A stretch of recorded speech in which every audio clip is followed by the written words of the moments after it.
do their part for those less fortunate. Tragically, in 1991, Mrs. Kaushik was paralyzed by a debilitating stroke. Dr. Kaushik has lovingly cared for his wife since then. How are you? Everything okay? In 1996, Dr. Kaushik took a sabbatical from PACE. He lectured at 15 universities around India, including the Institute of Economic Growth and the National Institute of Public Finance and Policy in Delhi. He realized that what was stifling progress in India was the lack of higher education. This, he thought, was the principal impediment to development and was the primary difference between developed and developing countries and was restricting the personal growth of most people. Meanwhile, only the fortunate few who had a decent college education were propelled to the highest achievements in business, academia, government, culture, and spiritual arenas. Educating women, Dr. Kaushik always believed, would be the surest way for a people to progress, both economically and socially. Dr. Kaushik knew what he had to do to make his childhood dream come true. The one goal he always had in mind since he first went out of Malsisar. By January 1997, he decided to give his dreams concrete shape, to open a college for women in Malsisar. This would lead girls to think high and work hard to continue schooling through the 12th grade and not be withdrawn from co-educational high schools and married off as teenagers in the cultural milieu of rural Rajasthan.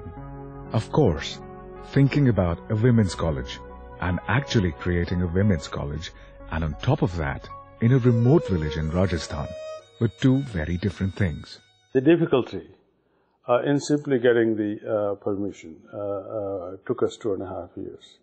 And hundreds of recommendations, hundreds of visits, tens of visits by me personally from America to India. It took us just to navigate the bureaucracy. The government in Rajasthan, which was at least at the top enlightened in the form of Chief Minister Ashok Gehlot. Mrs. Helena Kaushik Women's College, named after Dr. Kaushik's wife, was dedicated on August 4, 1999. I had a very happy feeling when I had the opportunity to cut the ribbon of a college in the rural area. Classes began the following day with 36 12th grade pass-outs in the first year. However, the educational infrastructure in Malsisar was not sufficient to provide college-eligible students. Education in women, it was basically no education at all. Over the last few decades, the level of education available in the sole girls-only school had merely increased from the 8th grade to the 10th grade, which was not sufficient to get entry into college, and the co-educational school had very few girls in 9th to 11th grades. Some of these young women came from schools spread over 19 towns, villages and hamlets from as far as 100 kilometers. The residents of Malsisar resisted letting out the vacant property as makeshift infrastructure to start off the classes. Finally, one local relented, and what was once a shelter for servants and domesticated camels and cows became a haven for learning. The college began with studies of 5 elective subjects: Hindi, Sanskrit, English, History, and Music in BA Part 1.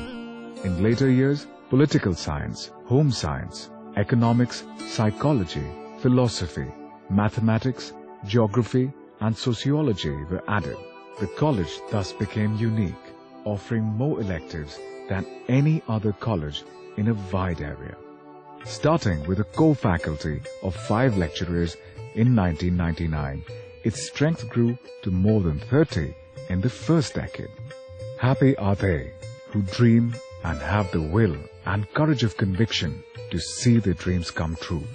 This is one fine example In the last 10 years, I had been there for about 6 or 7 times.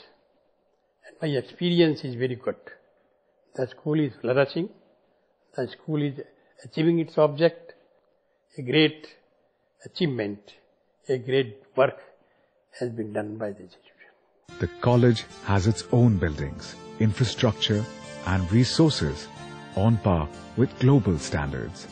The 30 acres of state land that the Rajasthan government allotted in the year 2000 saw this institution move to a new campus with thousands of trees lining its outer walls, walks, paths and open space. Luckily for us and luckily for girls in Rajasthan, at the moment there happened to be the Minister of Revenue, a woman, Mrs. Kamala Beniwal, as Revenue Minister of Rajasthan. So she appreciated the idea of what we were trying to do and supported our request of application to get land to build a new campus for the college, which we of course began in rented space. So we are very thankful to both the Chief Minister, Ashok Gehlot, and the Revenue Minister, Mrs. Kamala Beniwal. Later, she came to lay the foundation for our main academic hall. Dr. Kaushik's personal investment of time, money and expertise, plus generous donations from like-minded people in the USA and around the globe, have already helped ensure a bright future for more than 1,000 young women in the first 10 years of the college. Anybody who wants to contribute to women's education in any college that they feel is doing a good job is very welcome to do that. The potential for women's empowerment through higher education is unlimited. The main academic building, spanning nearly 50,000 square feet, supports airy classrooms, administrative offices, well-equipped laboratories, a center for music and contemporary arts, and an exhaustive library with a large repository of educational materials and books. There is also a modern guest house consisting of 18 rooms and a spacious and airy residence hall on campus for 100 students, which will be expanded to accommodate 300 residents by the year 2011. There is a great need, for example, for women's hostels. If you want women to get into higher education, support for women's hostels is very important. The college is fully accredited by the government of the state of Rajasthan and the University Grants Commission of India. It is affiliated with the University of Rajasthan, Jaipur, to offer a number of basic and specialized degree programs since its inception.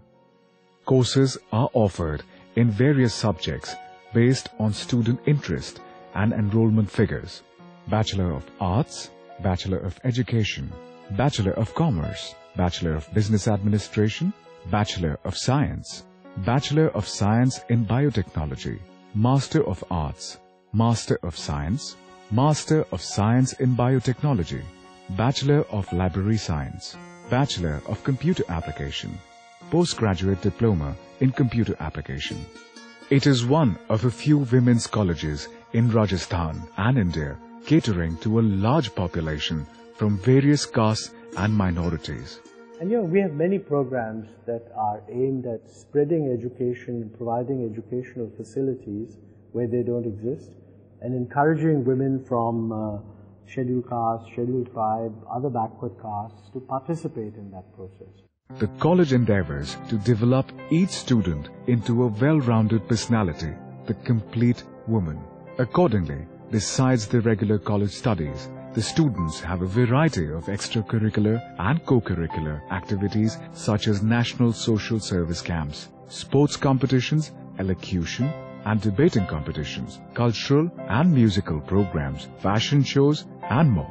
The college has extensive sports facilities including cricket, basketball, tennis and a running track for athletics. New facilities are added each year. Dr. Kaushik's hope that establishing a college in Malsisar would act as a catalyst for promoting women's education in the area has become a reality. The same girls' school that took almost 50 years